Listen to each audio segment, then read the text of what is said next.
Muy buenas tardes a todos. Bienvenidos a la última charla de este ciclo que es de bioespecialistas de Bolivia. En esta ocasión tenemos al doctor Daniel Larrea, a mi compañera Raiza Cortés y mi persona Adriana Trujillo. Raiza va a presentar ahora al doctor Daniel Larrea.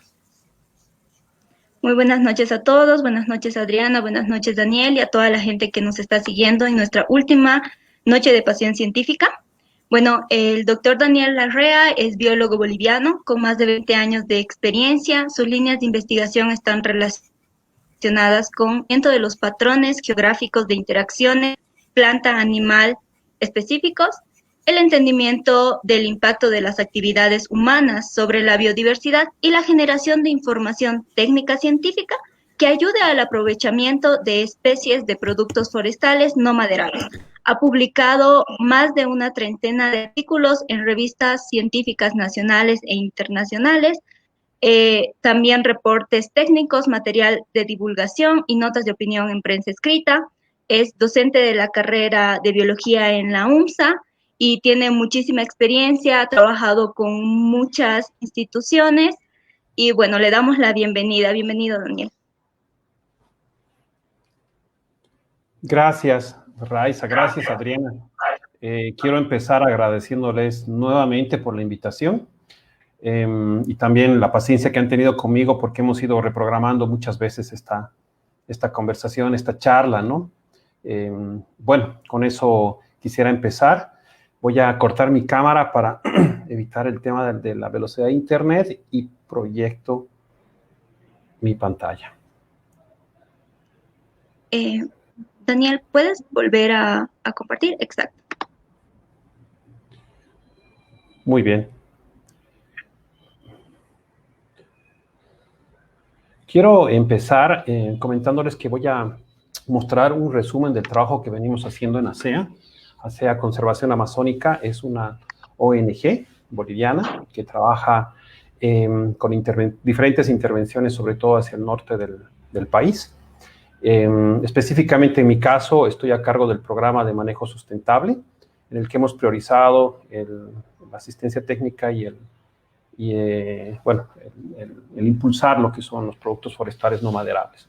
Y en particular, dos recursos de los que voy a hablar hoy, que son la castaña y el azaí. Muchas veces, y me ha gustado hacer énfasis en esta diapositiva, para los que ya me han escuchado antes, siempre inicio mis conversaciones y mis charlas con esta parte reflexiva, haciendo una diferencia y distinción entre lo que es el uso y el aprovechamiento, ¿no? Parecerían ser similares, pero son cosas un poco distintas y tienen su razón de ser, ¿no? El uso realmente está destinado con aquellos patrones, si quieren, de utilización de un recurso que va a ir a alimentar directamente el sistema nutricional, el sistema alimentario de una familia o comunidad, y está totalmente vinculado con lo que son los temas de nutrición, de alimentación, del sistema alimentario como tal. Incluso lo podemos vincular con la seguridad y soberanía alimentaria, ¿no? Entonces es autoconsumo, es parte de los recursos que las comunidades locales utilizan en su día a día. Mientras que el aprovechamiento es muy distinto, y esto sí hay una distinción clara que incluso ya está normada también en la ley, que hace referencia a que cuando estamos hablando de aquella actividad que tiene como principal propósito generar una actividad económica y a partir de eso generar un beneficio, estamos hablando de aprovechamiento. Entonces implica que el sistema alimentario no es la meta en sí, no es el objetivo, más bien una actividad económica que pueda complementar el medio de vida de esta familia, de esta comunidad, generando beneficios que se espera sean equitativos para todos los miembros que pertenecen a esta familia o comunidad, ¿no? Entonces, al hablar de aprovechamiento, tenemos que hacer referencia a la historia que ha pasado en la Amazonía boliviana, que va a ser el área donde me voy a concentrar. En nuestra historia reciente, y como muchas veces comento, ya muy lejano en la memoria, tenemos estos recursos que ya se han aprovechado en parte de la Amazonía. La quina, que si bien viene de la parte andina, llega y alcanza la Amazonía. También el caucho, muy reciente quizás en nuestra historia. Las dos, tanto la quina con el caucho, con historias un poco complicadas desde el punto de vista social, ¿no? Por todas las consecuencias que han tenido al utilizar y a veces abusar lo que ha sido la fuerza de trabajo indígena disponible en ese momento, ¿no? Más reciente en nuestra historia está el tema del aprovechamiento del azaí, pero específicamente el palmito, no tanto los frutos, que de hecho es algo que ha ocurrido hace unos 30 años o 20 años, 30 años, y que de hecho ya tiene un boom en la Amazonía, en el lado de Brasil, en la década de los 50. Los tres son ejemplos de lo que implican actividades económicas que tienen ese propósito, ¿no? Actividades de aprovechamiento, drivers económicos, si quieren, que determinan los aspectos socioeconómicos que se han dado en la Amazonía y en particular nuestra Amazonía. Son parte de la historia nuestra y tienen un legado incluso hoy, porque mucho del uso y ocupación del territorio tiene que ver con la historia que han dejado estos recursos. Hago referencia con este mapa a dónde están ubicados potencialmente los centros de origen de algunas especies que hoy son muy importantes para la alimentación. Es un estudio que he publicado ya hace unos 4 o 5 años que muestra lugares donde aparentemente estarían los orígenes de algunas de las especies muy importantes hoy, pero que han formado parte de la dieta de los grupos indígenas precolombinos, ¿no? En particular, quiero resaltar el centro de origen que se puede referenciar para el caso de la castaña, hacia la región de Pará, también con lo que es la especie de azaí. Bueno, en este caso es una de las especies que se utiliza mucho, que es Euterpe oleracea, que si bien no está presente en nuestro país, forma parte de esta geografía precolombina que da cuenta de que ya existían muchos de estos recursos y que formaron parte de la dieta de los grupos precolombinos. En el mapa en particular también pueden ver los centros de diversidad de cultivos y cómo tienen otras zonas donde se extendieron estos cultivos. En el caso particular de la castaña, que tienen acá referenciado con estos pequeños arbolitos, llegan hacia el norte de nuestro país, ocupando buena parte de nuestra Amazonía. Entonces, esto ha ido a reforzar la idea de la semidomesticación de la especie, es decir, que si bien estaba, la evidencia apunta que estaba originalmente en esta región de Pará, vía o producto del traslado precolombino, alcanza el norte de nuestro país. Y esto explicaría en buena parte, por ejemplo, el tamaño de los árboles relativamente homogéneos, los árboles productores que uno puede encontrar en este momento hacia el norte del país. Un poco distinto a lo que ocurre en la zona de Itenes, donde hay una estructura un poco distinta de estos árboles. Entonces, forman parte de la historia mucho más anterior incluso del aprovechamiento que les comentaba en la anterior diapositiva, y más bien están involucrados en la historia de toda la región de forma completa, ¿no? Esta es la castaña, este es el arbolito de la castaña. Hay gente, bueno, los indígenas y locales también le hacen referencia al árbol como castaño. Aquí tienen los cocos o los frutos, ¿no? Que pueden albergar entre 20 y 25 semillas, parte del aprovechamiento. Acá están ya las semillas con cáscara que son separadas del coco, ¿no? A través del partido con machete, y son almacenadas en estas bolsas. Esto es importante, los galpones donde se hace el almacenamiento y principalmente el secado de la castaña para poder evitar la humedad y así mejorar la calidad y por tanto la venta de lo que puede ser este recurso, ¿no? Son imágenes quizás muy comunes para el norte de nuestro país, pero que siempre es importante reforzar porque al final la almendra como una semilla es muy, muy conocida en la ciudad de La Paz, por ejemplo, y en otras ciudades de las partes altas, y muchas veces la gente no conoce o no tiene cabalidad en su información que proviene de un árbol tan grande como este, ¿no? De que puede alcanzar los 30 metros y superar el dosel del bosque amazónico. La especie fue nombrada, Berthollet excelsa es el nombre, fue descubierta por Alexander von Humboldt, otro referente en la historia de la región, ¿no? Incluso mundial, el primer biogeógrafo. Él la encuentra hacia el lado de la Orinoquía, ¿no? Uno de los árboles mucho más, con distribución muy, muy norteña para lo que se sabía era originalmente la distribución de esta especie, y le coloca el nombre en referencia a un gran amigo que él tiene, que es Claudio Berthollet, un químico, con el cual en París tenían un club de científicos y tenían charlas al parecer muy interesantísimas de todo lo que ellos podían reflexionar en esa época, ¿no? Entonces le coloca el nombre en referencia a su gran amigo Claudio Berthollet y hace referencia con esta parte de la especie a lo que significa el árbol al ser tan emergente, al ser tan conspicuo en el bosque amazónico, ¿no? Es un poco vinculado a lo que es el nombre y que, como ven, muchos aspectos muy interesantes en la historia de esta especie. Hoy es una especie que representa, tiene un aporte importante en la economía de nuestro país.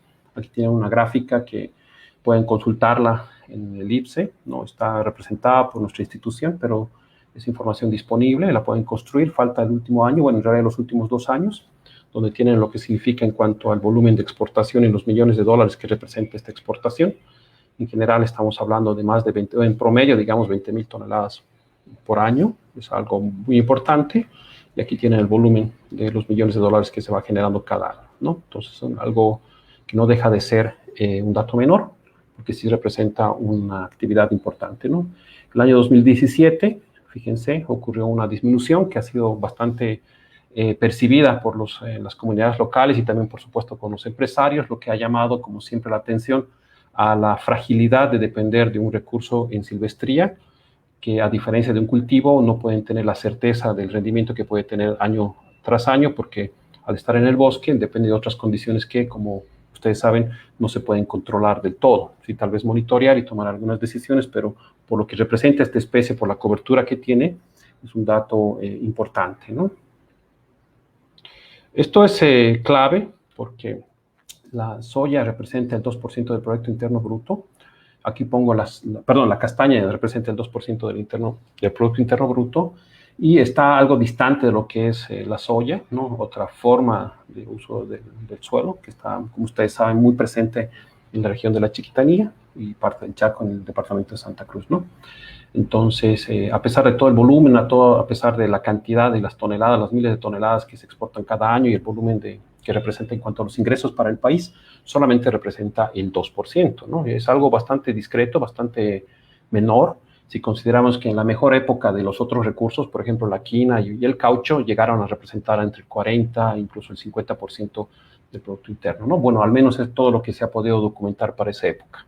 Sin ser exquisitos en el dato, es obviamente muchísimo más alto de lo que representa la castaña hoy en día, ¿no? Y como ustedes saben, en el caso de nuestro país, tenemos alta dependencia de la exportación del gas y los minerales, que representan un porcentaje muy alto de las exportaciones y, por tanto, de los ingresos económicos que tiene nuestro país. Claramente, la castaña, a pesar de ser una especie tan importante, que el aporte que tiene a la economía nacional es bastante discreto, es bastante pequeño. Sin embargo, genera una economía regional que ha ayudado a mantener los bosques del norte del país. El aprovechamiento de la castaña implica estas 4 fases, ¿no? Son 4 fases que siempre, insisto, no son nada desconocidas, son parte de muchas actividades que se han desarrollado ya en las tierras bajas de Bolivia con otros recursos. Nuestra institución, otras instituciones, programas públicos han intentado y tratan siempre de manejar sus esquemas de intervención bajo este modelo, que es principalmente conocer manejar el recurso, conociendo el potencial productivo que tiene, tratando de fortalecer las buenas prácticas de recolección de estos frutos, las actividades de transporte, acopio, que incluye en este caso la infraestructura, me refiero específicamente a los payoles. Aquí hay unidades con las cuales se comercializa la castaña en cáscara, ¿no? Las cajas de 23 kilos. Una caja de 23 kilos equivale a 2 arrobas, para hacer una referencia a unas unidades que pues, quizás son más conocidas en la parte urbana, ¿no? 2 arrobas, una arroba tiene 11,5 kilos, entonces una caja de castaña en cáscara equivale a 2 arrobas, ¿no? La unidad más convencional, sin embargo, son unas bolsas o barricas que equivalen a 69 kilos, es decir, 3 cajas de 23 kilos. Fíjense, hay una herencia, ¿no?, en las unidades inglesas o modificaciones que se dan en nuestra época contemporánea. Una vez que se da esto, una vez que la gente empieza a copiar y a mejorar sus prácticas de recolección de la castaña, obviamente necesita poder visibilizar su recurso para poder articularse en un mercado. Y esto implica muchas veces organizarse entre comunarios, entre familias campesinas, entre familias indígenas, de forma de ir acopiando un volumen interesante que les permita negociar mejores precios ante un potencial comprador, ¿no? Y esto ha originado que es necesario tener organizaciones, digamos, formales o informales, dependiendo de las circunstancias, que esté basado en las unidades familiares y que les permitan finalmente articularse al mercado. La comercialización está totalmente vinculada con esta articulación a la demanda, articulación a los compradores, y por tanto también va a depender de los precios disponibles. Aquí hay otras circunstancias más pequeñas, como el rol que tienen los intermediarios, que es algo para la gente que está vinculada con el tema de castaña, que seguramente ya lo están identificando, ¿no? Lo interesante acá es entender, a través del monitoreo, si estas actividades de buenas prácticas de manejo, los niveles de organización adecuados y la articulación adecuada a los mercados y negociación de buenos precios justos y equitativos también genera este beneficio socioeconómico a las iniciativas que están trabajando con el tema de castaña en particular. Imagínense el bosque amazónico como, bueno, como siempre lo vemos, una cobertura de bosque, y la idea es tratar de visibilizar para el mercado un grupo de recolectores de castaña que puedan asociarse, juntarse, tener un volumen interesante y que sea visible para el mercado. Muchas veces esa visibilización ha pasado por conformar lo que son asociaciones productivas, que tiene un montón de cuestionantes, pero en este momento es una de las formas más formales, si quieren, de visibilización en el mercado. Bien, a partir de eso, en la institución hemos trabajado tratando de generar información que ayude a la toma de decisiones, primero con una escala regional.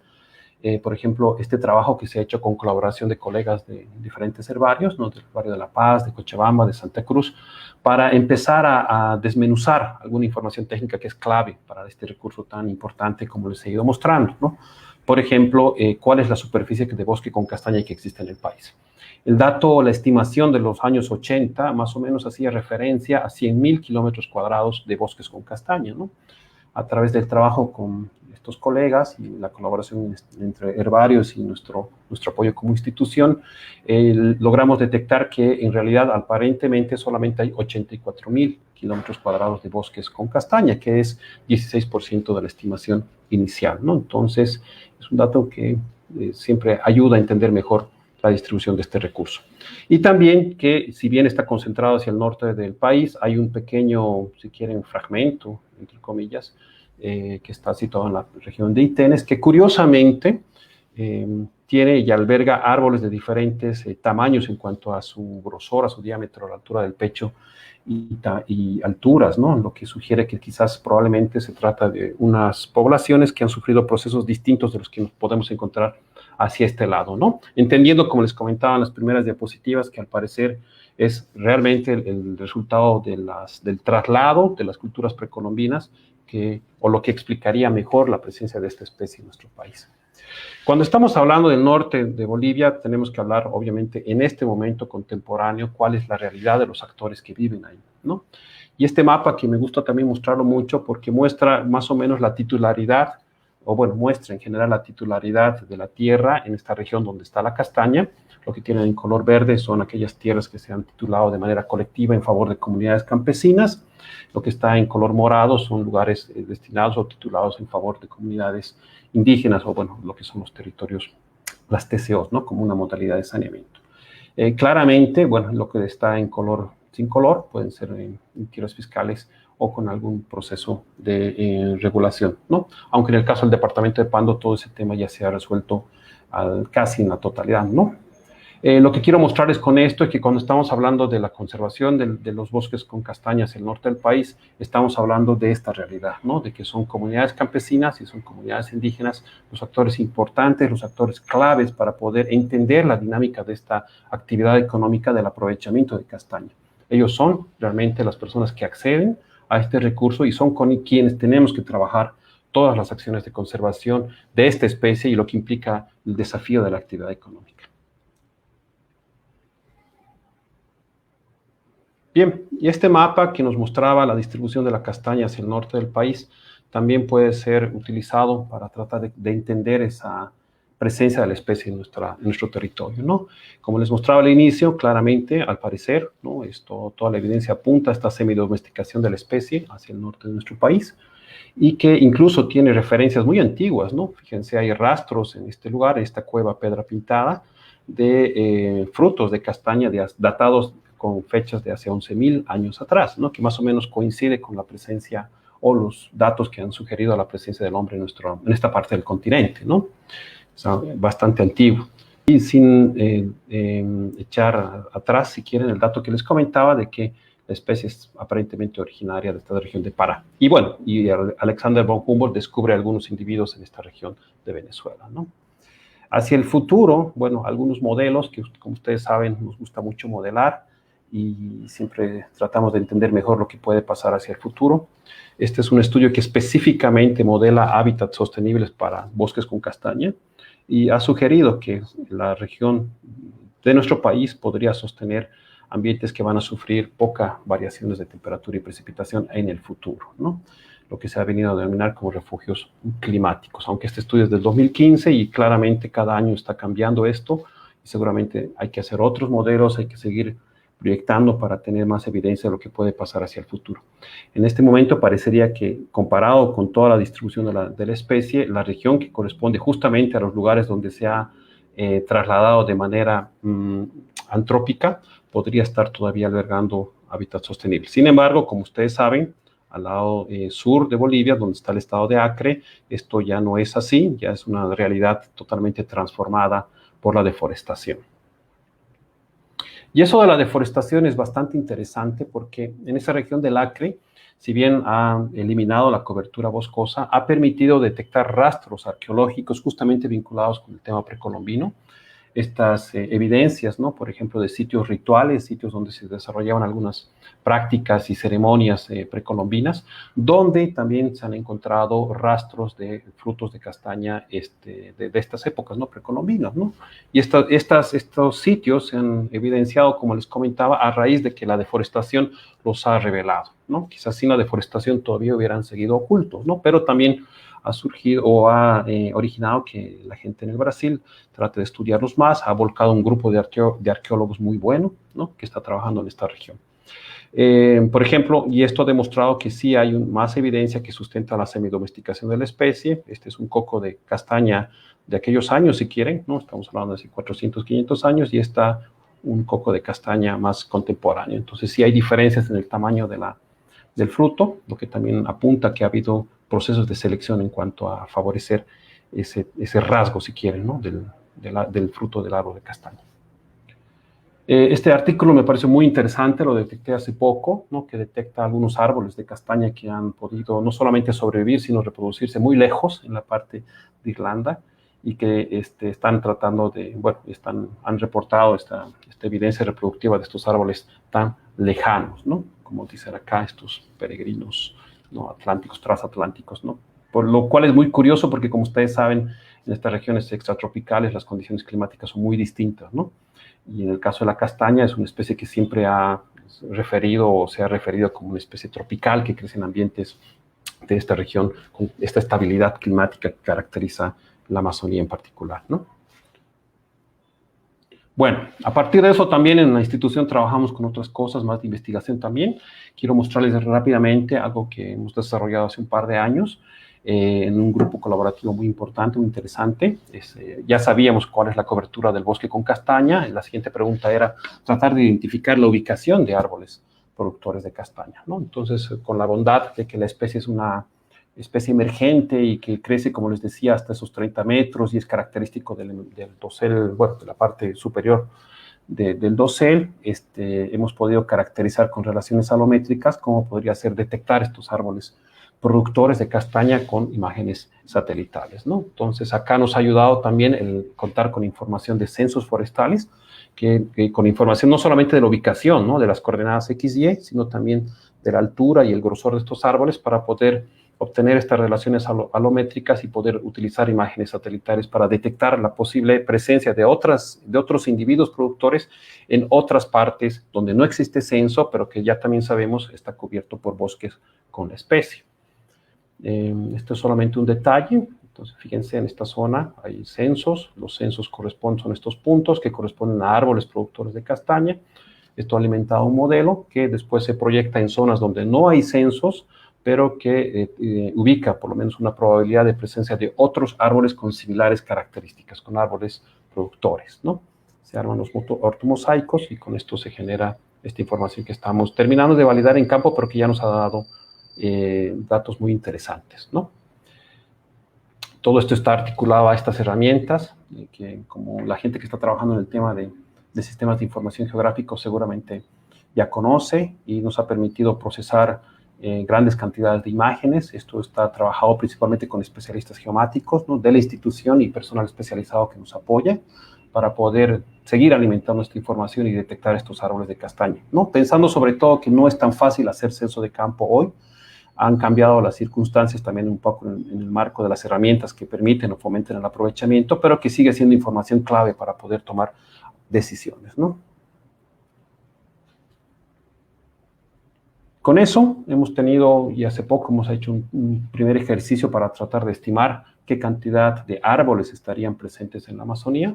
Este es nuestro primer dato, son 20 millones de árboles de castaña que podrían estar presentes en esta región, ¿no? Que es más o menos el 18% más de la estimación que también se manejaba históricamente hace algunos años, ¿no? Que hablaba de cerca de solamente 17 millones de árboles productores, ¿no? Nuestra estimación apunta a que hay más, y que sería un recurso todavía importante, ¿no? Es necesario todavía validar esta información, es muy importante tener censos, pero no toda esta área de bosque con castaña tiene censos. Mientras más censos haya, el modelo se va ajustando mejor y podemos tener más certeza en los datos, sobre todo a escala a veces municipal o a escala mucho más pequeña, que a veces es importante para tomar algunas decisiones. Y aquí tienen una estimación de lo que podría ser la producción de castaña en cáscara con este número de árboles que se han identificado potencialmente.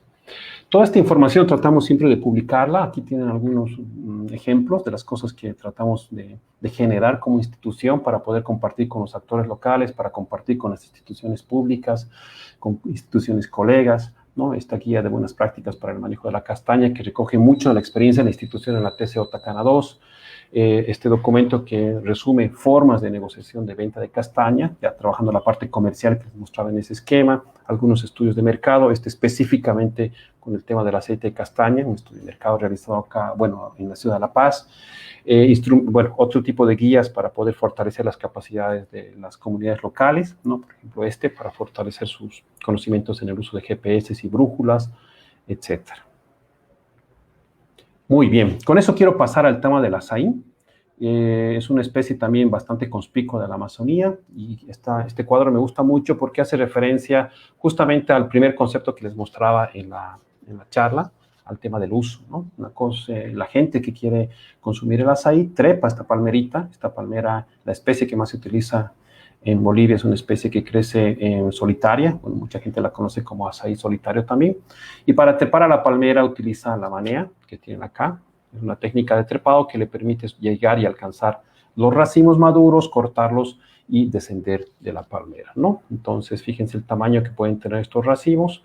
Ahí tienen los frutos maduros. Entonces, es una actividad que parecería muy llamativa por el hecho de tener que trepar una palmera, ¿no? Entonces, es algo que no deja de ser bastante ilustrativo de lo que implica esta actividad, ¿ya? Y el hecho de trepar la palmera tiene un propósito. Cuando estamos hablando de aprovechamiento, ya no solamente estamos hablando de tomar un vaso de azaí, un vaso de jugo de azaí, o preparar una bebida para un almuerzo, para una cena, para refrescarse, ¿no? Cuando estamos hablando de aprovechamiento, estamos hablando de gente que va a empezar a trepar la palmera muchas veces, porque tiene que bajar mayor cantidad de racimos para poder procesar este fruto. Este fruto tiene una diferencia fundamental con la castaña, que es el hecho de que no se puede mantener, no es un fruto seco, es una baya, y que se echa a perder en 3 días, ¿no? Entonces, en 3 días es importante tener la transformación de este recurso a la pulpa para poder almacenarla en condiciones muy bajas en temperatura. La custodia de frío es bastante importante en este recurso. Entonces, fíjense, a diferencia de la castaña, que era un recurso con un fruto seco, donde prácticamente la gente puede, si quieren, mantener su castaña seca y esperar a que llegue un potencial comprador. En el caso del azaí, esto implica otro tipo de desafíos que se han ido resolviendo gradualmente estos últimos años, ¿no? Y que principalmente parte del hecho de entender que el recolector, o bueno, en este caso el cosechador de los frutos y de los racimos de azaí, tiene que trepar muchas veces la palmera, y que al transformar esto vamos a tener que incluir otro tipo de condiciones de inocuidad, de calidad, de sanidad, que son distintas y no existían en el caso de la castaña, ¿no? Para poder también resaltar lo que implica la custodia de frío, en este caso, que tampoco existe en la realidad de la castaña.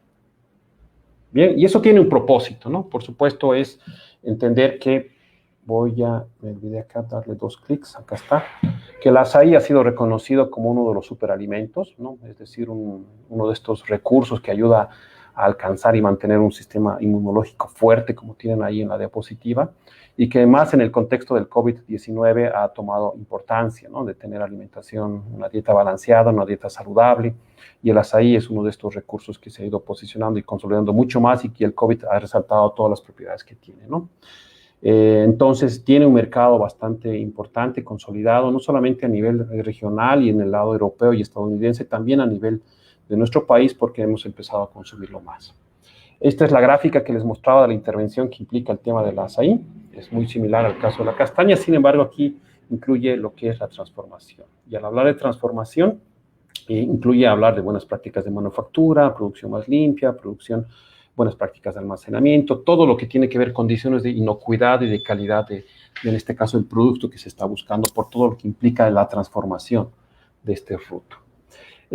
Antes de pasar a lo siguiente, en este caso solamente como datos, cambia por supuesto la unidad de venta de la materia prima, estamos hablando de latas de 15 kilos, 14,5 en algunos casos, que se llenan en bolsas, se usan las bolsas castañeras también, muchas veces, y que alcanzan para almacenar entre 7 y 8 kilos. Estamos hablando de bolsas con 105 a 120 kilos de fruto, ¿no? Que tiene que ser trasladado rápidamente a estas despulpadoras para iniciar el proceso de despulpado. Y como les decía, la custodia de frío es bastante importante. Al igual que en el caso de la castaña, requiere niveles de organización adecuados, que en este caso también tienen que reconocer que hay un grupo de personas que sabe cosechar el fruto y también otro grupo de personas que muchas veces tienen que capacitarse y adquirir habilidades para poder procesar y despulpar los frutos, ¿no? Entonces, el nivel de organización cambia, tiene otros desafíos distintos del caso de la castaña. Lo mismo, sin embargo, requiere vincularse a los mercados que existen y, por supuesto, para todos los que trabajamos con estos recursos, es importante saber si las comunidades y las familias que se están apostando por esta actividad económica, por el aprovechamiento de este recurso con todas las complejidades, reciben un beneficio económico y, por supuesto, mantienen el recurso en condiciones sustentables, ¿no? Esto es parte de la información que hemos generado, principalmente respondiendo a la primera pregunta clave, ¿cuánto azaí existe? Esto es información para la Reserva Nacional Manuriti, ubicada en el departamento de Pando, un dato importante para poder activar todo lo que les comentaba en la anterior diapositiva. Esto también se ha trabajado en otra área, un área protegida municipal, el área modelo de manejo integral de bosque en el municipio de Santa Rosa de Laguna, también otro lugar muy importante en el caso del azaí.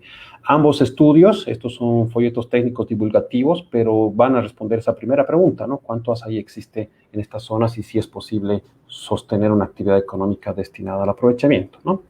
Como les decía, los cosechadores tienen que subir muchas veces a las palmeras de azaí, y en este caso implica que tenemos que considerar lo que es la seguridad del trepado, ¿no?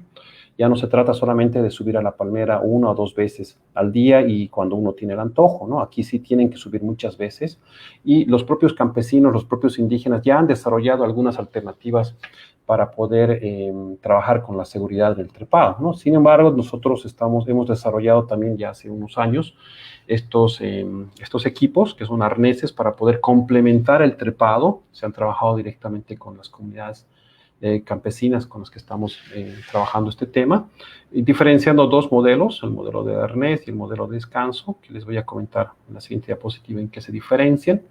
El arnés de descanso complementa el trepado con manea y tiene el propósito de descansar justamente la espalda, ¿no? Son en general cosechadores que ya tienen mucha experiencia en trepar estas palmeras y ellos solamente querían o requerían algo que les ayude a descansar el cuerpo, sobre todo luego del mediodía, cuando ya sienten el cansancio y la fatiga, ¿no? De haber estado subiendo 15, 20 palmeras en el día, ¿no?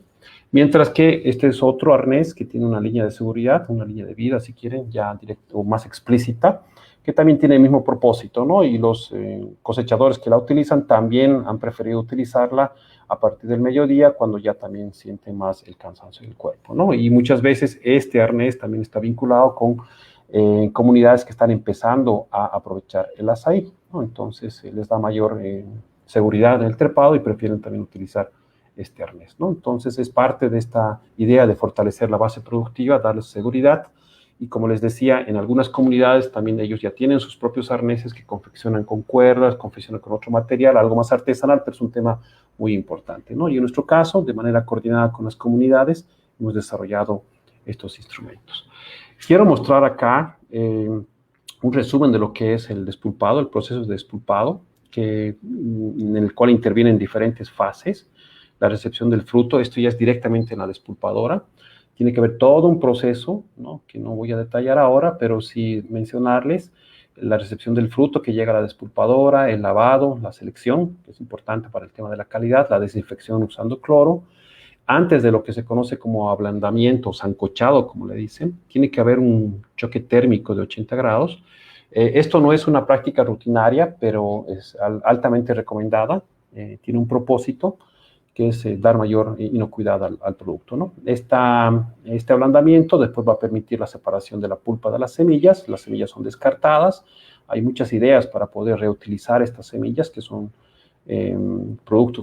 son residuos, si quieren, ¿no? Del proceso de despulpado, ¿no? Para llegar a la pulpa de azaí, que es envasado, congelado, y como les decía, inicia todo el proceso de la custodia de la cadena de frío, que es importante para este recurso. Esto de la transformación en este contexto contemporáneo que vivimos nos ha puesto otro desafío, que es también insertar los protocolos de bioseguridad.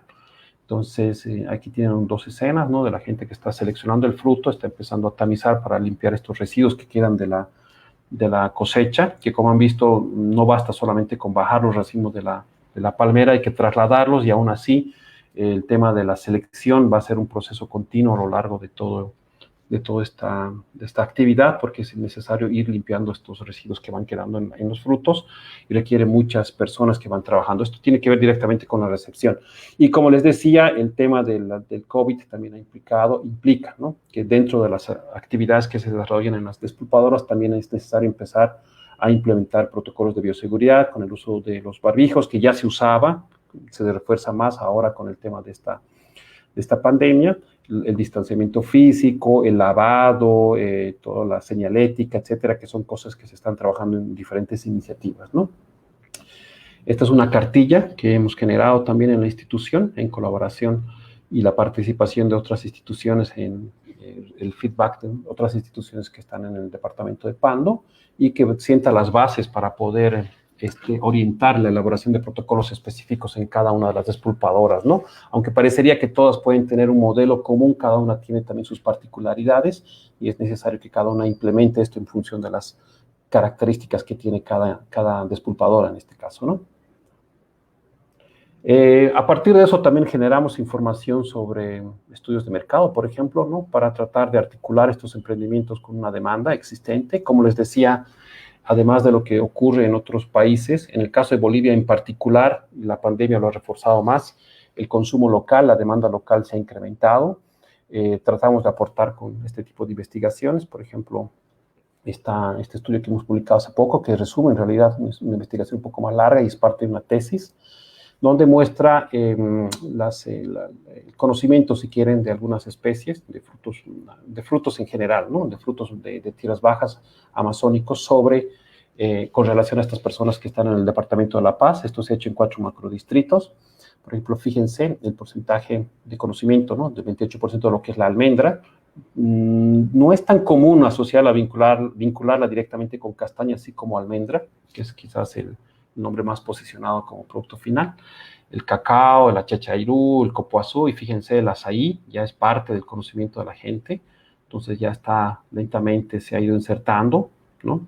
Y lo que más llama la atención de este producto, si quieren, obviamente tiene que ver con cosas muy particulares, como el sabor.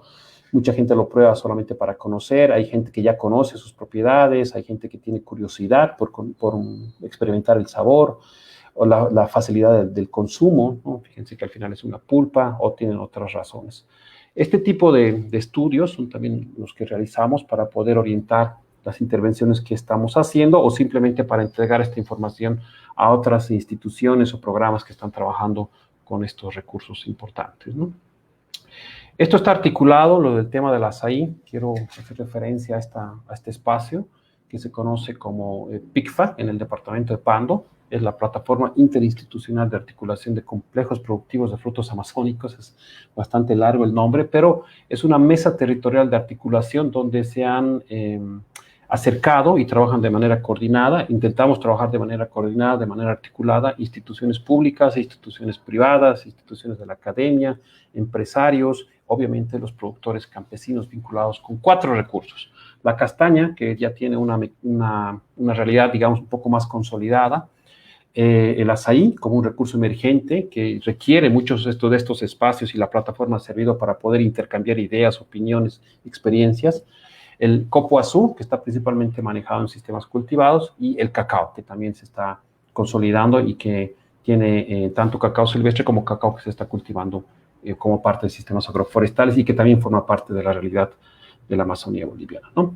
En el caso particular de Pando, existen 7 emprendimientos campesinos, hay 2 emprendimientos privados, cada una con diferentes grados de desarrollo, siempre lo remarco, pero todos en esa vía, ¿no? De poder consolidar un producto con calidad y que pueda alimentar la demanda local, nacional, y también en un futuro poder exportar. Esta es una línea de tiempo que muestra los avances que se han ido haciendo en la plataforma desde el 2017 hasta la actualidad, ¿no? Obviamente hemos seguido pasos de conformación y de fortalecimiento inicial, de poder entendernos y conocernos entre todos los actores que estamos trabajando en esta mesa. Y quiero resaltar lo que hemos hecho durante los últimos 2 años, sobre todo algo importante, que ha sido trabajar en una norma boliviana de pulpa de azaí, de manera articulada con IBNORCA, con el Instituto Boliviano de Normalización y Calidad, un espacio que nos ha permitido, ¿no?, trabajar y aportar a esta norma que es fundamental para poder buscar procesos de estandarización, calidad del producto, vinculada administrativamente a lo que es la obtención del registro sanitario por parte de estas iniciativas. Es decir, hay un montón de detalles ahí que no hacen sencillo el tema y que más bien son parte de la realidad vinculada al tema del azaí en particular, que como les decía es muy distinto a lo que pasa con la castaña. Esta norma va a ser, ya está aprobada y de acá a poco probablemente ya va a ser comunicada públicamente a todos los actores vinculados con la pulpa de azaí. De manera similar, se han buscado capacitaciones en esto que les comentaba, ¿no? Buenas prácticas de manufactura, buenas prácticas de almacenamiento, producción más limpia, el trabajar con la elaboración de estos protocolos de bioseguridad y contingencia por el COVID, que es parte de la realidad que estamos trabajando. Estamos a punto de publicar, bueno, en la fase final, ¿no?, una guía de buenas prácticas de cosecha de azaí que se ha trabajado principalmente con los insumos de una federación de azaí que ha sido conformada por 5 de estos emprendimientos, que también forma parte de la realidad de este mosaico de cosas, ¿no? Y lo que les comentaba acá, la norma boliviana de pulpa de azaí que se ha trabajado con IBNORCA. Y bueno, para terminar, quería comentarles esto. También formamos parte, mi persona tiene la oportunidad y la grata representación de participar en el panel científico por la Amazonía. Junto conmigo hay otros colegas, excelentes colegas de Bolivia que forman parte de este panel, gente de la Universidad de La Paz, de instituciones de investigación bolivianas muy reconocidas, en el cual estamos tratando también de aportar a una escala regional sobre lo que pueden ser alternativas para poder mejorar lo que implica todo este desafío regional, ¿no?, de conservar la Amazonía y de generar actividades sustentables para sus habitantes, ¿no? En particular, en mi caso, estoy a cargo de este capítulo, ¿no?, de estos drivers económicos de la Amazonía después de la colonización o llegada europea, con énfasis en este siglo, ¿no?, en el siglo XIX y el siglo XX hasta la década de los 70, ¿no?, justamente tratando de abordar lo que ha sido la realidad de estos motores económicos con la quina, con el caucho o goma, y bueno, lo que fue en el boom de otros recursos, entre ellos, por ejemplo, el palmito de azaí que les comentaba a mediados del siglo pasado en Brasil, ¿no? Acá está la página para los que quieran revisar. Es algo muy interesante que se está trabajando también a nivel de esta articulación un poco más académica, técnica, pero que trata de proponer soluciones y una mirada más técnica y propuestas de soluciones para lo que se vive en nuestra región. Quiero terminar con eso. Quiero agradecerles nuevamente, Ciencia Molotov, la oportunidad de compartir estas ideas, estas reflexiones, este pantallazo rápido de todo lo que implica el aprovechamiento de castaña y azaí.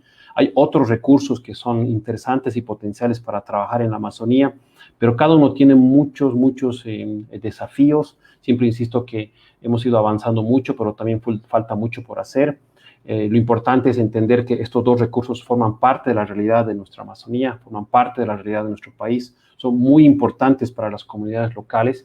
El hecho también de que ustedes y todos nosotros podamos valorarlos en el momento de consumirlos en las ciudades. La castaña o almendra, como la conocemos muchas veces, y el azaí, que poco a poco ha empezado a insertarse en todos estos, el eje troncal, muy conocido en Santa Cruz, cada vez más fortalecido en Cochabamba y en La Paz, es parte de la realidad acá en Riberalta y también en Cobija. Entonces son recursos altamente importantes por lo que representan en esta idea del sistema, de fortalecer el sistema inmunológico, pero también lo que representa para estas comunidades que tienen estos grandes desafíos. Yo termino con eso y muchísimas gracias por la invitación nuevamente. Adriana, Raiza.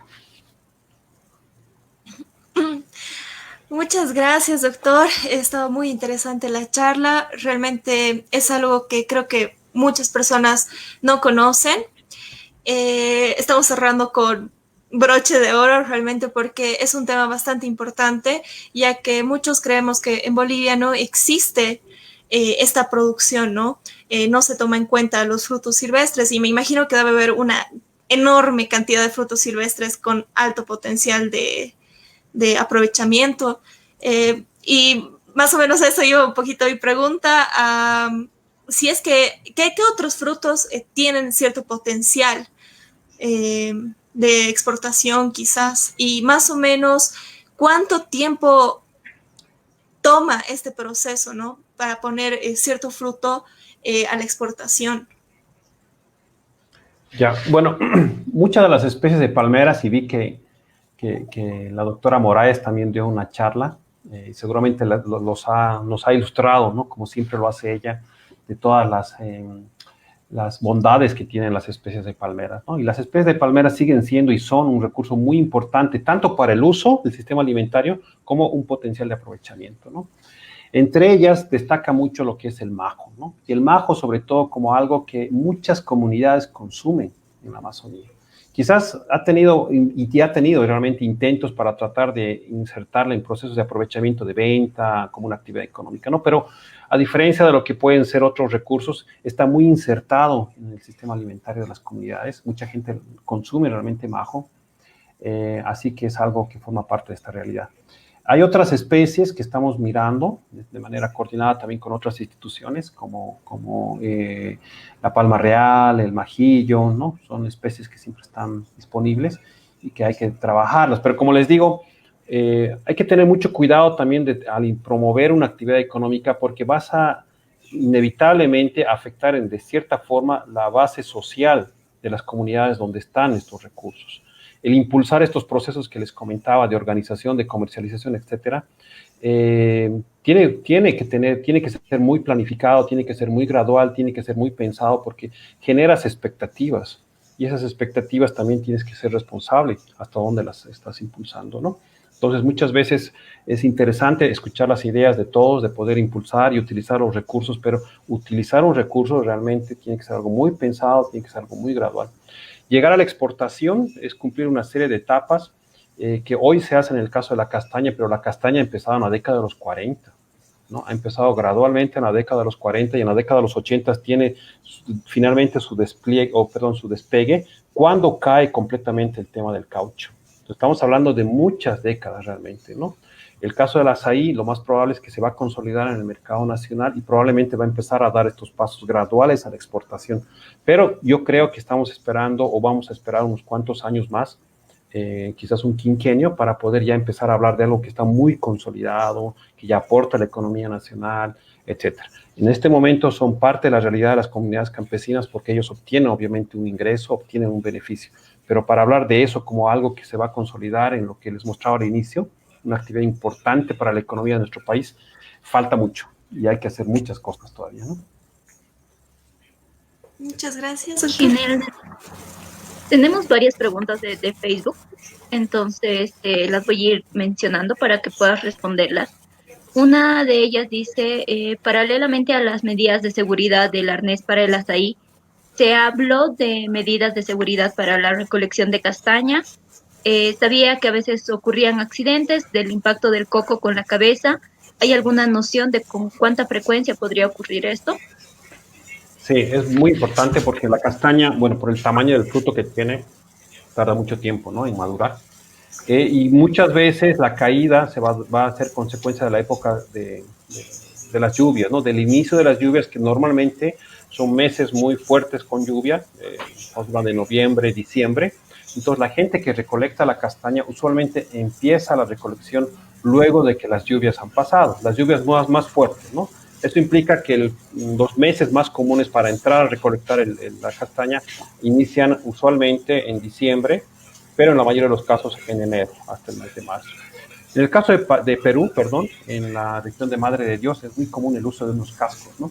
Ellos utilizan unos cascos porque también ingresan a zonas cuando está todavía lloviendo, entonces tratan de mantener su seguridad con este uso de cascos. En el caso de Bolivia no es común, hasta donde sé, muy pocas veces he intentado utilizar, la gente prefiere esperar para poder ingresar luego de que pasan las lluvias y recolectar directamente los cocos caídos. Bueno, voy a leer la siguiente pregunta. Dice, sabemos que ahora el achachairú se produce en Australia y la quinoa en Estados Unidos y China. ¿Cómo se protege el valor de las especies amazónicas en términos de la propiedad intelectual o valor agregado si se piensa en exportación? Ya, bueno, el achachairú no es original de nuestra región. Hay que tener también la historia de cada una de las especies que consumimos hoy en nuestra dieta. En el caso del achachairú no. Entonces, no hay que confundirse, ¿no? Lo tropical con lo neotropical, ¿no? Entonces, hemos recibido especies que han llegado como parte de justamente el contacto con otras culturas, pero en el caso del achachairú no. La forma de proteger, obviamente, siempre va a ir por el lado de tener mayor información, ¿no? De lo que representan estas especies, y no solamente de manera contemporánea, sino la historia. Y yo creo que es clave entender cómo han sido utilizadas estas especies en la época precolombina. Tenemos realmente un vacío de conocimiento del uso de muchas especies durante la colonia como tal, porque parecería que con la creación, si quieren, de las repúblicas, nuestra historia en el mediano plazo hace referencia a los últimos 100, 200 años, nada más, ¿no? Y ahí como que creemos que todo lo que está en nuestro alrededor es parte de lo que siempre estuvo ahí, ¿no? Pero no es así, ¿no? Realmente la llegada europea modificó un montón de cosas en los ambientes rurales, en los ambientes urbanos incluso.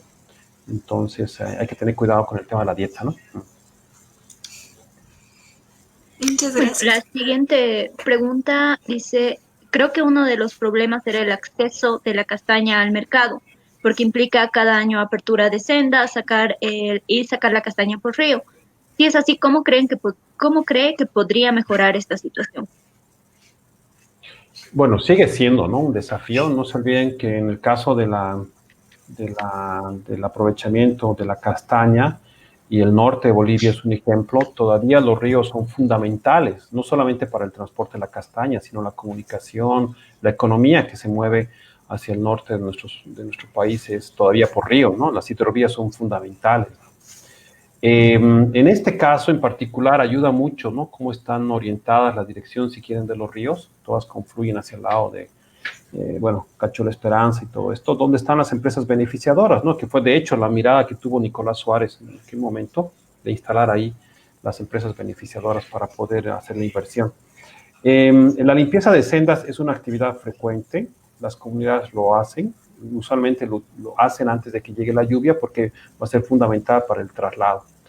De lo que se trata obviamente es que lo hagan de una manera oportuna, tienen que hacer tratamiento silvicultural también, limpiar lianas, limpiar sus sendas, reparar sus payoles o construir sus payoles cuando lo necesitan. Muchos de ellos, y justamente estamos en este tema también ahora, necesitan mover sus payoles o construir otros. Es un proceso previo que tiene que ser planificado. No diría que está solucionado, pero que hay que irlo atendiendo cada año, ¿no? Porque la realidad de las comunidades cambia.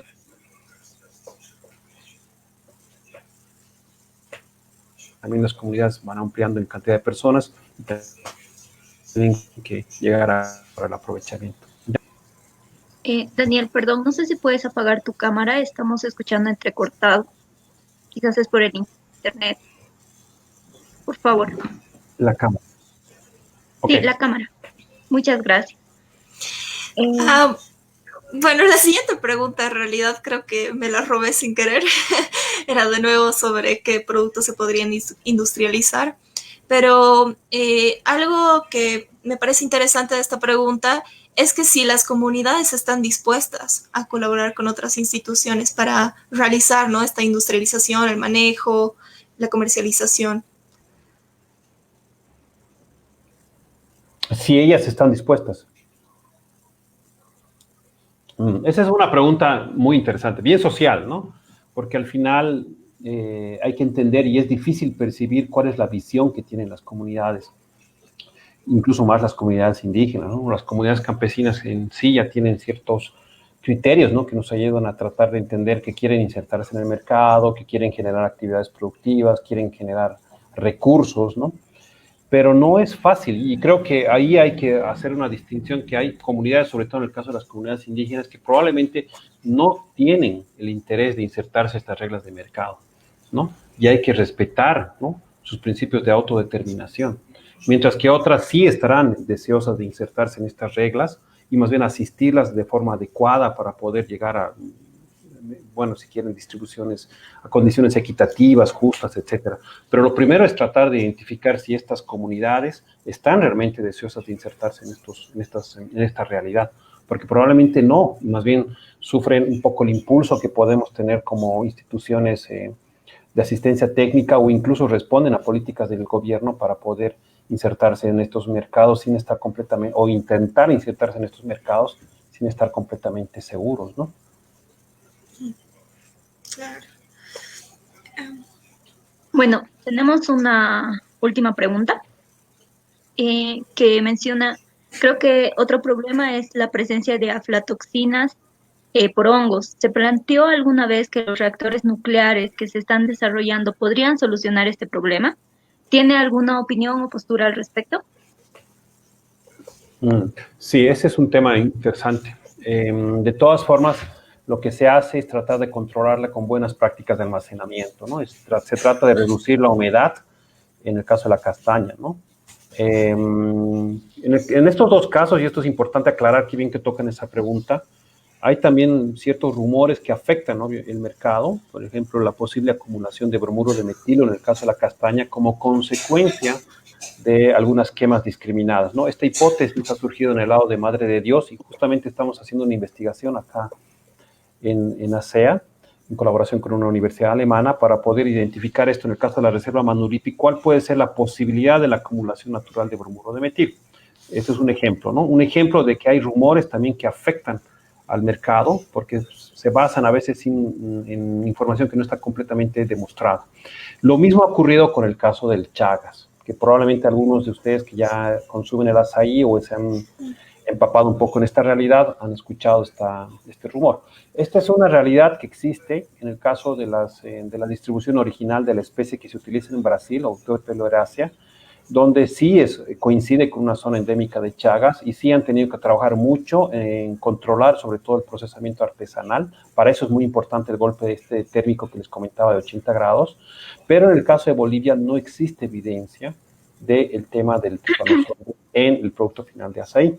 Pero, sin embargo, se está trabajando y estamos trabajando esto en un convenio con la universidad, con el Laboratorio de Química de Productos Naturales, en el tema de un método de detección molecular del tripanosoide, ¿no? O sea, para poder estar seguros de que no está presente en la pulpa como una potencial respuesta a estas preguntas que surgen a veces y que vienen trasladadas de otras realidades, ¿no?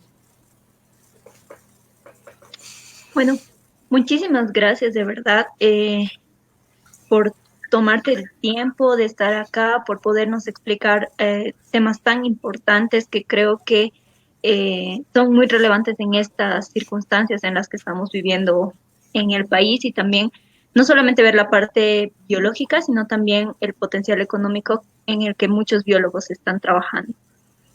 Vamos a hacer una pequeña dinámica, que es la dinámica que que hemos hecho con todos nuestros ponentes, para que también la gente conozca un poco más a los biólogos.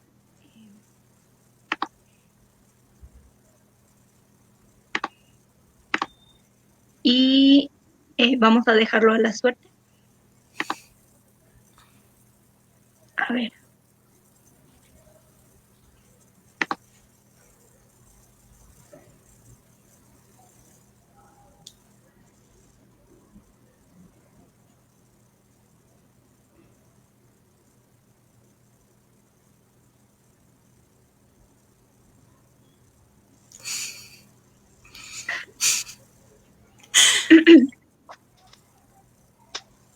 Allá.